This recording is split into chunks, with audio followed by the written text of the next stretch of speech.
ఒకరోజు మనం మరణించే వారముగానే ఉన్నాము. ఎన్నాళ్ళైనా ఒకరోజు మనము ఈ భూమి వదిలిపెట్టి వెళ్ళిపోవాలి. మనకు శాశ్వతమంటూ ఏది లేదు సోదరి సోదరులారా. మనము ఆలోచించినట్లయితే మన జీవిత కాలంలో ఈ భూమి మీద 60-70 సంవత్సరాలు, అంతే కదా బ్రదర్? 60-70 సంవత్సరాలు అయిపోయిన తర్వాత మనము ఎంత మంచి ఇల్లు ఉన్నా, ఎంత మంచి మేడ ఉన్నా, మిద్దె ఉన్నా, బంగారం ఉన్నా, వెండి ఉన్నా అన్ని వదిలిపెట్టి వెళ్ళిపోవాలి. అందుకే ప్రభు అంటున్నావు, నీ ప్రయాసం ఎందుకు? నీవు బ్రతకడానికి జానుడు పొట్ట కోసం కోటి విద్యలు చేస్తున్నావు. ఈ కూటి కొరికే కదా. ఎండి బంగారాలు సంపాదించిన వాడు వెండి బంగారం తినడండి. వజ్రాలు వైఢూర్యాలు సంపాదించిన వాడు వజ్రాలు వైఢూర్యాలు వాడు తినడు. కానీ లాస్ట్కు ఆకలికి అన్నమే తినాలి మనిషి. ఈ జానుడు పొట్టు కోసము ఈ కూటి కొరకు ఎన్నో నేరాలు ఘోరాలు చేసి ఆ దేవుడు అనుగ్రహించు మహిమను పొందలేకపోతున్నాడు కనుక అందుకే ప్రభు పిలుస్తున్నాడు, ప్రయాసపడి భారము వహిస్తున్న ప్రజలారా నా యొద్దకు రండి, నేను మీకు విశ్రాంతి. ఇక్కడ విశ్రాంతి లేదు సుమా.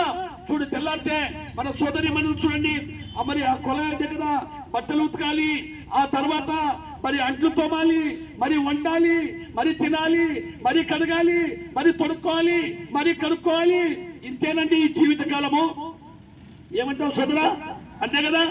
ఈ జీవిత కాలం ఇంతే. నీవు చేస్తూనే ఉండాలి. ఈ శరీరం మట్టిలోకి పోయిన తర్వాత అది వదిలిపెట్టి ఆ ఇల్లు రాదు, ఆ బట్టలు రావు, ఆ సొమ్ము రాదు, ఆ బంగారం రాదు, ఆ ఇల్లు రాదు, ఏమీ రాదు. కానీ నీ మట్టి శరీరానికి 6 అడుగుల గుంత, 6 అడుగుల స్థలమే. అక్కడ నువ్వు శాశ్వతంగా వెళ్ళిపోవాలి. నీ శరీరం మరి దేవుడిచ్చిన ఆత్మ దేవుడి రాజ్యానికి వెళ్లకుండా నరకానికి జారిపోతుంది సుమా. అందుకే ప్రభు అంటున్నాడు, ప్రయాసపడి భారము వహిస్తున్న ప్రజలారా నా యొద్దకు రండి అంటున్నాడు, మీకు విశ్రాంతి ఇస్తా అంటున్నాడు. అందుకే యోహాను సువార్త మరి 6వ అధ్యాయం 37వ వచనంలో నా యొద్దకు వచ్చు వారిని నేను ఇంత మాత్రం త్రోసివేయను. యోహాను సువార్త 14వ అధ్యాయము 6వ వచనంలో నేనే మార్గమును, నేనే సత్యమును, నేనే జీవమును, నా ద్వారా తప్ప తండ్రి యొద్దకు ఎవడు రాడు.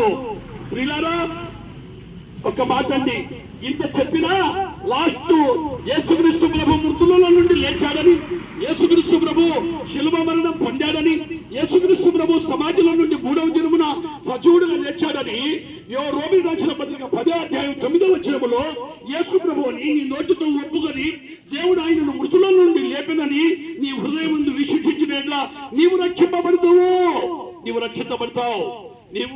నీవు పాప స్థితిలో నుండి బయటికి వచ్చేస్తావు. సోదరి సోదరులారా, ఈ శబ్దం వింటున్న మీరందరూ కూడా ఈ ఉదయకాలం ఈ మంచి మాటలు విని మీరు ప్రభునందు మీరు ఆనందించాలని, మీ పాపాలు విడిచిపెట్టి మరి ప్రభు నేను పాపిని నన్ను క్షమించమని ఈ విరిగి నలిగిన హృదయం చేత ఎప్పుడైతే ప్రభు వైపు చూస్తారో అప్పుడు మీకు రక్షణ దొరుకుతుంది.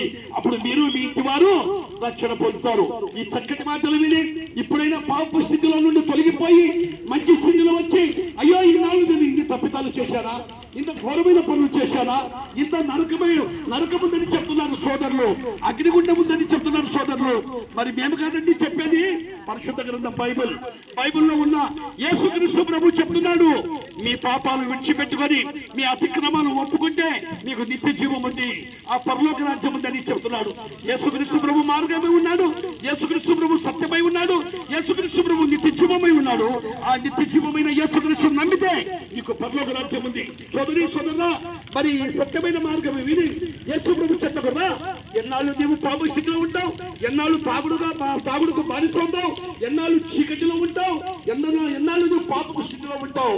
ఆ పాపాన్ని కనుక్కొని ప్రభు దగ్గర వస్తే ప్రభు నీకు ప్రయాసము పడి నీవు బాధలు అనుభవించే నిన్ను విశ్రాంతి ఇస్తా అంటున్నాడు.